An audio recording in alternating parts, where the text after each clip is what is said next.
Types of reproduction. In this video, you will learn the following things. First, compare sexual and asexual reproduction. Second, classify organisms according to the type of reproduction they exhibit. Before we answer the question, how do organisms reproduce? Let's define first the word reproduction. Reproduction is the process of producing offspring that are biologically or genetically similar to the parent organism. Sexual reproduction is a type of reproduction that involves the production of an offspring by the fusion of male and female gametes. Sexual reproduction consists of a set of events and can be divided into three stages. First is the pre-fertilization, second is the fertilization, and third is the post-fertilization. Pre-fertilization. This stage involves the events prior to fertilization.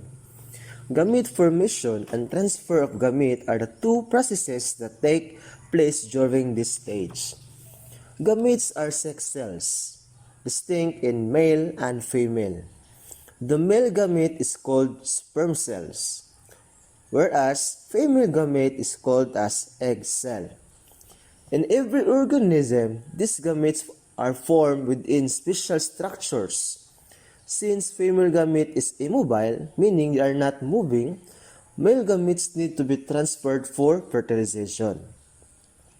The next stage is the fertilization. Once the haploid male and female gametes meet and fuse together to form a zygote, this is known as fertilization or syngamy. This can occur either outside the body, called external fertilization, or inside the body, called internal fertilization. And the last stage is the post-fertilization. Eventually, the zygote divides mitotically and develops as an embryo. This process is called embryogenesis. During embryogenesis, cell differentiates and modifies accordingly. Zygote develop depends on organism and its life cycle. When an organism is in egg laying, it is called as oviparous, like chicken, birds, and other organisms, while giving birth is called as viviparous, like human and dogs. Asexual reproduction is a type of reproduction that involves single parent without any sex gametes. Single parent only. Now, let's discuss the different types of asexual reproduction, which are the following: the binary fission, the budding, spore formation, regeneration, fragmentation, and vegetative propagation. Let's begin with the binary fission. It is a reproduction that involves a single cell divided into two equal halves. Offspring have 100% the same chromosomes as the parent. In other words, the offspring are exact clone or copy of the parent. Most unicellular organisms like bacteria reproduce in this way. This is the general steps of binary fission. First is the replication of DNA. Second, the growth of cells. Then, segregation of DNA occurs. And lastly, the cell splits, producing a new organism. Next is the budding. Budding is a means of asexual reproduction whereby a new individual develops from an outgrowth of a parent, splits off, and lives independently. Yes, hydra and sponges reproduce this way. The general steps of budding reproduction in hydra is: first, a bud will grow. Then the bud develops mouth and tentacles, and a new bud will be developed and detached from the parent and become independent. Spore formation is another means of asexual reproduction. Mostly fungi develop spores. During unfavorable conditions, the organisms develop sac-like structures called sporangium that contain spores. When the conditions are favorable, the sporangium bursts open and spores are released that germinate to give rise to new organisms. The next mode of reproduction is the regeneration that occurs when a body part has broken off and the organism grows a new one. Example of it is a newt regenerating its limb after being cut off. Look at its process for 7 to 10 weeks. It completely has a new limb. In week 1, the wound is healing. In weeks 3 to 6, blastema formation and blastema cell proliferation will occur. And in weeks 6 to 9, patterning of new limb tissue and lastly forming a newly regenerated limb. The next is fragmentation.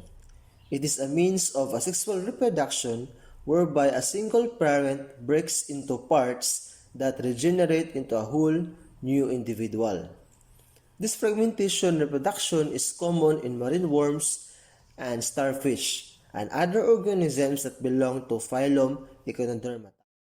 The last one is the vegetative reproduction.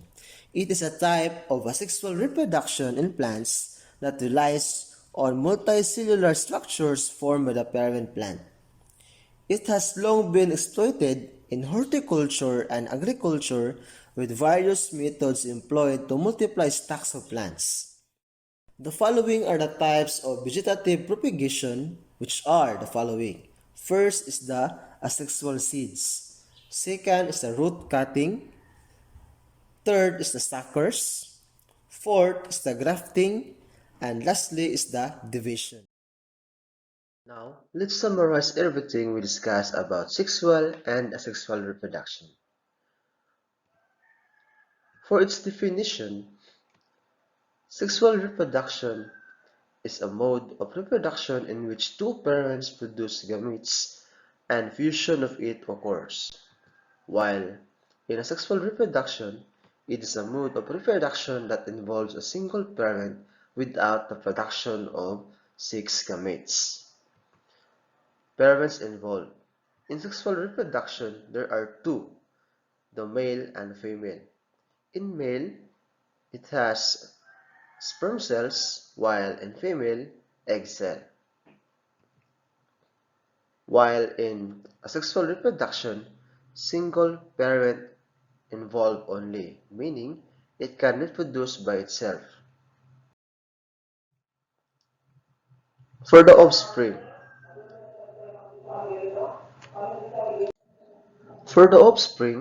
in sexual reproduction are not identical to the parents, since it is the fusion of both male and female gametes. While in asexual reproduction, they are identical to their parents because it consists only of a single parent for this type of reproduction to occur. For the zygote, in sexual reproduction is formed through the fusion of parents' sex gametes, namely the sperm and egg cell, while in asexual reproduction, zygote is not formed. In cell division, sexual reproduction is a bit complicated because it undergoes both mitosis and meiosis, while in sexual reproduction, mitosis is the only cell division it undergoes. For the fertilization, in sexual reproduction, it involves fertilization, while in asexual, it does not.